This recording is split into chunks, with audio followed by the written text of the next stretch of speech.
Crime के discussion में चोरी का डिस्कशन हो रहा है। ज़्यादातर लोगों को जो चोरी मालूम है वो पैसों की चोरी मालूम है ज़्यादातर लोगों को, और बाकी चोरी का उन्हें अंदाज़ा नहीं है। तो पैसों की चोरी तो या माल की चोरी जो होती है वो तो आप रिकवर कर सकते हो, उतना बड़ा नुकसान नहीं है जितना चोरी जो है आपके वक्त की चोरी भी होती है। बड़े खूबसूरती से आपके वक्त की चोरी होती है, फिर आपके पैसे की चोरी होती है, फिर आपकी जवानी की चोरी होती है, फिर आपके नॉलेज की चोरी होती है, और फिर आपकी ज़िंदगी की भी चोरी होती है।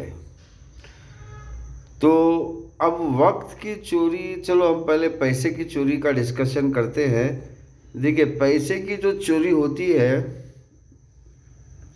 वो तो बिल्कुल स्ट्रेट चोरी होती है, जिसमें पता चल जाता है कि भाई मेरे तो पैसे चोरी हो गए हैं और मुझे रिकवर करना है। तो आदमी जो है वो उसको रिकवर करने में लग जाता है।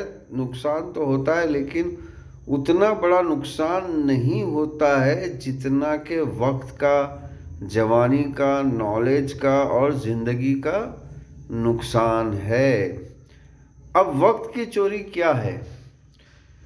देखिए, वक्त की चोरी ये है कि जो वक्त है वो हमारे बॉडी के साथ जुड़ा हुआ है, और अगर वक्त की चोरी होती है तो बहुत ज़्यादा चीज़ों की चोरी होती है। जैसे कि आपको कोई दोस्त बनाकर आपका वक्त ले रहा है,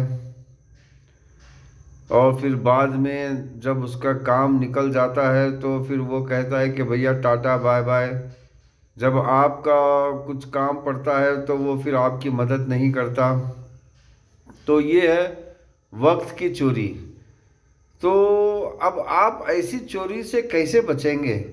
देखिए, चोरी से बचना तो आपको पड़ेगा ही, वरना फिर आपकी तो मतलब समझो, मतलब आपका अपना कुछ नहीं रहेगा।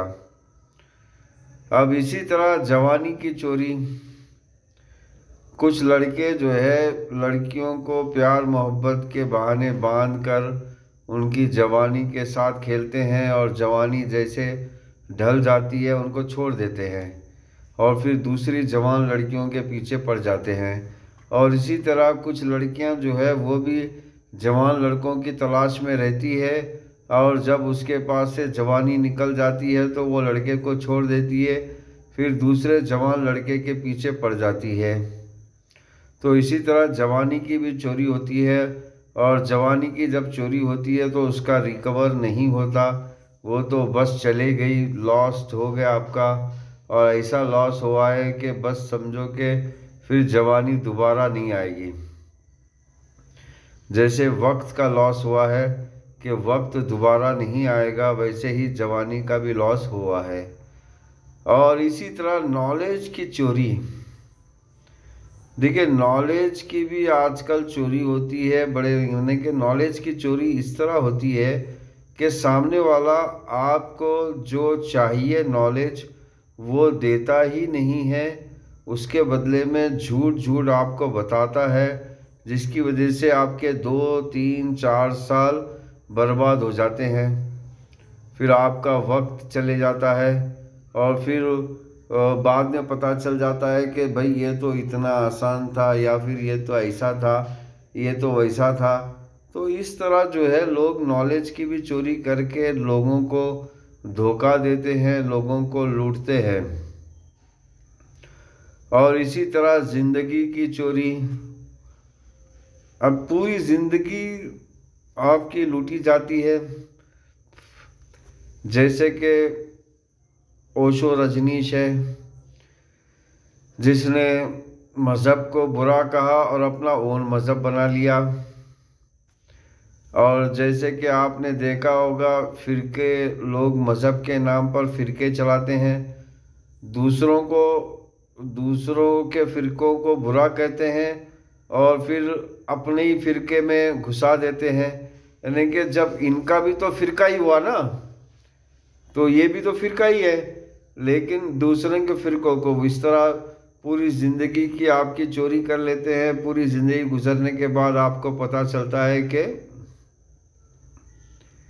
भैया, पूरी ज़िंदगी गुजरने के बाद आपको पता चलता है कि भैया मेरी तो पूरी ज़िंदगी चोरी हो गई।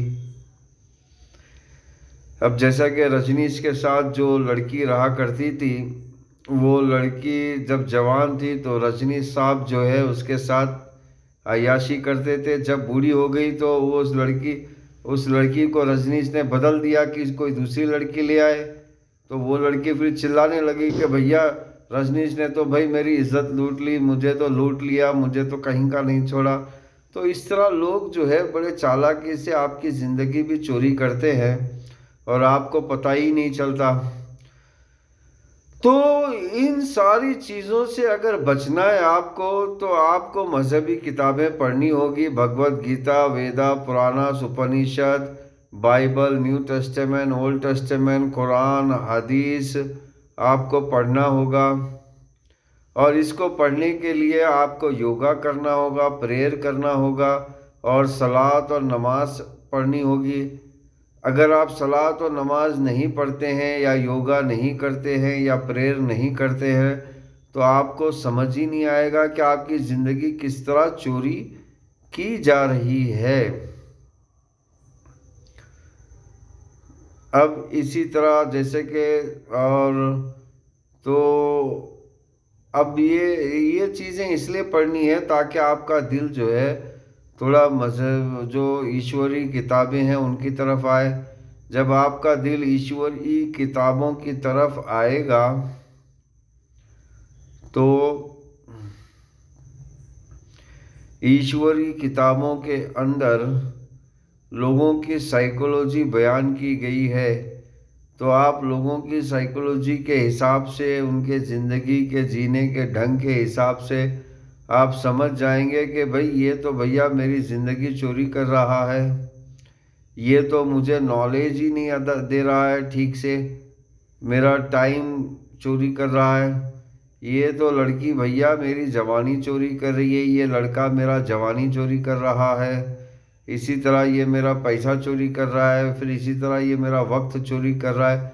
कब समझेंगे आप जब समझेंगे जब आप कुरान और हदीस पढ़ेंगे या Bible, new testament, old testament पढ़ेंगे या भगवत गीता, वेदा, पुराना, उपनिषद पढ़ेंगे, तब आपको पता चलेगा। जब आप पढ़ेंगे ही नहीं है तो आपको पता कैसा चलेगा। तो भाइयों और बहनों, आइयो मेरे चैनल पर सब्सक्राइब कीजिए, मुझे फॉलो कीजिए और अगर कोई सवाल है तो हमसे कीजिए सवाल, हम इसका जवाब ठीक से आपको बता देंगे कि आपके ज़िंदगी में किस तरह की परेशानी आ सकती है पिछली ज़िंदगी को देखते हुए।